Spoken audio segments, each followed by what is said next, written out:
Saudara, senang sekali saya Nova Purwadi beserta tim VOA di Washington DC kembali berjumpa dengan Anda kali ini untuk melaporkan mengenai pengambilan sumpah Presiden Barack Obama untuk masa jabatan kedua.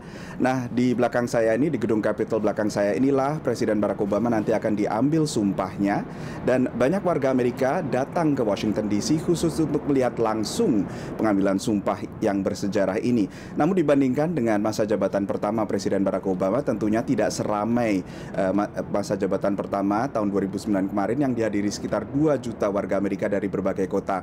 Kali ini aparat di Washington DC memperkirakan hanya ada sekitar 500.000 hingga 700.000 warga yang datang ke ibu kota untuk menyaksikan langsung acara ini. Dan pengambilan sumpah ini memang merupakan pengambilan sumpah masa jabatan kedua. Seperti juga di Indonesia, masa jabatan presiden di Amerika hanya dibatasi 2 masa jabatan berturut-turut. Untuk Amerika, masing-masing masa jabatan selama 4 tahun. Dan mengenai masa jabatan presiden di Amerika ini, kita simak laporan berikut ini.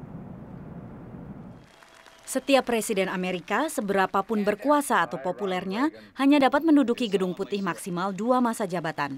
Hal ini sesuai visi para pendiri negara ini. Presiden Amerika pertama George Washington meninggalkan kursinya setelah masa jabatan kedua. President Washington wanted to avoid the cult of personality.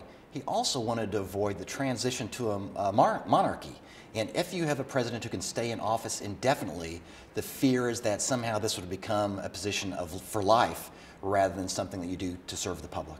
Tradisi ini dilanjutkan oleh presiden-presiden selanjutnya, hingga Presiden Ulysses S. Grant yang setelah menang tahun 1868 dan 1872 kembali maju tahun 1880 namun gagal.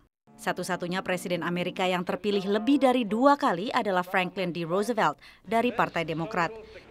Di tengah berkecamuknya Perang Dunia Kedua, Roosevelt menang masa jabatan ketiga dan keempat. The simplest answer, I think, is that Americans recognize under stress, countries tend to re-elect the leader, tend to go focus on the leader. Tahun 1946, Partai Republik menguasai Kongres dan meloloskan amandemen konstitusi yang membatasi 2 masa jabatan presiden. Amandemen ke-22 ini diratifikasi tahun 1951. Dari Washington, demikian laporan tim VOA.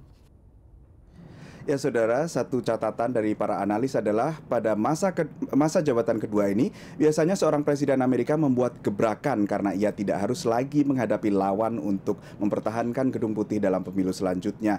Dan untuk pemerintahan Obama, 2 isu utama yang diangkat baru-baru ini adalah masalah pengendalian penjualan senjata dan juga masalah reformasi sektor imigrasi.